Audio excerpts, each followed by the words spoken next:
আসসালামু আলাইকুম ওয়া রাহমাতুল্লাহি ওয়া বারাকাতুহু। আলহামদুলিল্লাহি রাব্বিল আলামিন ওয়াল আকিবাতু লিল মুত্তাকিন ওয়াস সালাতু ওয়াস সালামু আলা সাইয়্যিদিল মুরসালিন আম্মা বা'দ। সম্মানিত শ্রোতা মণ্ডলী, আমরা আজকে নাহু শিখবো ইনশাআল্লাহ। কিভাবে সহজে নাহু শেখা যায় এই বিষয়টি আমরা ফুটিয়ে তুলবো ইনশাআল্লাহ। তো নাহুর সর্বপ্রথম যেটা আমাদেরকে জানতে হবে, নাহুর সম্পর্কে আমাদের যেটা জানতে হবে, প্রথমে লুগত। নাহুর আসলে নাহুটার অর্থ কি এবং নাহুর আসলে পারিভাষিক অর্থ কি এটা জানতে হবে। এবং তারপরে আমরা জানবো আজকে গয়াতুহু, এর উদ্দেশ্য কি এবং আসলে এর মাউদুউহু, এর আলোচ্য বিষয় কি। প্রথমে আমরা যদি দেখি তারিফুন নাহুর মধ্যে, নাহুর শাব্দিক অর্থ হলো বিভিন্ন শাব্দিক অর্থ প্রায় বেশ কয়েকটি আছে, 10টির মতো আছে। ১০টির মতো আছে। তার মধ্যে বেশ কয়েকটি হলো যে আল কসদু, ইচ্ছা পোষণ করা, আর তরিকু রাস্তা, তরিকু, হ্যাঁ, আল কসদু ইচ্ছা পোষণ করা, আর তরিকু রাস্তা। আল জিহাতু হলো একটা দিক বুঝায়, একটা দিক বুঝায়।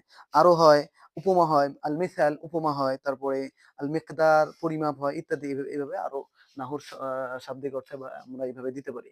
তারপরে ইস্তিলাহান যদি আমরা দেখাই, তাহলে মুসান্নিফ রাহিমাহুল্লাহ এইভাবে বলছেন যে আসলে আরবি ভাষার বিভিন্ন শব্দকে যুক্ত ও বিন্যস্ত করা নিয়মাবলী জানাকে ইলমুন নাহু বলে।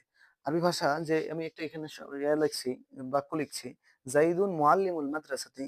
এই বাক্যটি কি আমরা আসলে কোনটা আগে দেব? জাইদুন আগে দেব, মুআল্লিমুন আগে দেব, নাকি মুআল্লিমুন পরে দেব, মাদ্রাসাতে আগে দেব, নাকি মাদ্রাসাকে আগে দেব, জাইদুনকে পরে দেব, নাকি মুআল্লিমকে পরে দেব, জাইদুনকে আগে দেব, মুআল্লিমকে পরে দেব। এভাবে আরকি। অর্থাৎ একটা বাক্যকে কিভাবে সুন্দর করে সাজিয়ে গুছিয়ে প্রেজেন্টেশন করা যায় সেই বিষয়টি আমরা এই বিষয়ের মধ্যে জানতে পারবো ইনশাল্লাহ। নাহু, এই যে ইলমুন নাহু যেটা আছে, আরবি ভাষার যে একটা বিখ্যাত শাস্ত্র, নাহু শাস্ত্র, এই নাহুতে আমরা জানতে পারবো ইনশাল্লাহ। তারপরে আসুন এই গয়াতে হলো যে আসলে নাহুর মূল লক্ষ্য উদ্দেশ্য হলো আমাদের দৈনন্দিন পড়তে, যে লেখাপড়া করতে যে ভুলগুলো হয়। ধরেন আমি একটা বাক্য বললাম, জাইদুন মুআল্লিমুল মাদ্রাসাতি। এখন এই বাক্যটা সঠিক, এই বাক্যটি সঠিক বাক্য। কিন্তু এই বাক্যর পরিবর্তে যদি আমি এই বাক্যটি বলি, যেমন জাইদুন মুআল্লিমুন আল মাদ্রাসাতু, অর্থাৎ জাইদুন, এখানেও আমি পেজ দিছি, এখানেও আমি পেজ দিছি, আবার এখানেও আমি পেজ দিছি, তিনটাতে আমি পেজ দিলাম। তা আমি যদি এই বাক্যটা বলি, এই বাক্যটা কি আসলে আদৌ ঠিক নাকি ঠিক না, এই বাক্যটি আসলে ভুল কোথায়, এটা আমাদেরকে বুঝাইতে সহযোগিতা করবে ইলমুন নাহু। আর এটাই ইলমুন নাহুর উদ্দেশ্যই হলো যে আমাদের বাক্যের মধ্যে যেন কোথাও ভুল না হয়। জাইদুন মুআল্লিমুন আল মাদ্রাসাতু, এটা তো সম্পূর্ণ একটা বাক্য ভুল। এই ধরনের ভুলগুলো যেন না হয়, এই বিষয়গুলো আমরা লক্ষ্য করব। তারপরে আসুন দেখি আমরা এর উদ্দেশ্য। মাউজুহু কি? মাউজুহু হলো যে ইলমের নাহর আলোচ্য বিষয় বাক্য, বাক্য এবং বাক্যের শেষ অবস্থা জানা। বাক্য, শব্দ এবং বাক্যের শেষ অবস্থা জানা। যেমন এখানে দেখেন যে জাইদুন, এখানে আমি পেজ দিয়েছি, এখানে পেজ দিয়েছি। এখানে পেজ না দিয়ে তো আমি 0 দিতে পারতাম।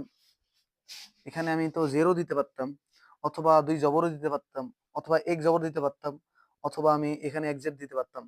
তো এই শব্দের শেষ অবস্থা জানা, অথবা বাক্যে অবস্থিত শব্দের প্রত্যেকটা শেষ অবস্থা জানাই হলো ইলমে নাহুর আলোচ্য বিষয়। তাহলে মোদ্দা কথা হলো যে আমাদের যেটা জানতে হবে, নাহুর প্রাথমিক অবস্থায় যেটা জানতে হবে, নাহুর শাব্দিক অর্থ, নাহুর পারিভাষিক অর্থ, এবং নাহুর উদ্দেশ্য এবং এর আলোচ্য বিষয়।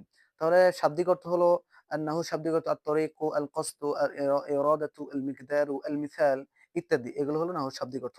তারপরে আসেন নাহুর পারিভাষিক সংজ্ঞা, যেটা আরবি ভাষায় বিভিন্ন শব্দকে যুক্ত ও বিন্যস্ত করার নিয়মাবলী জানাকে আসলে ইলমে নাহুর পারিভাষিক সংজ্ঞা।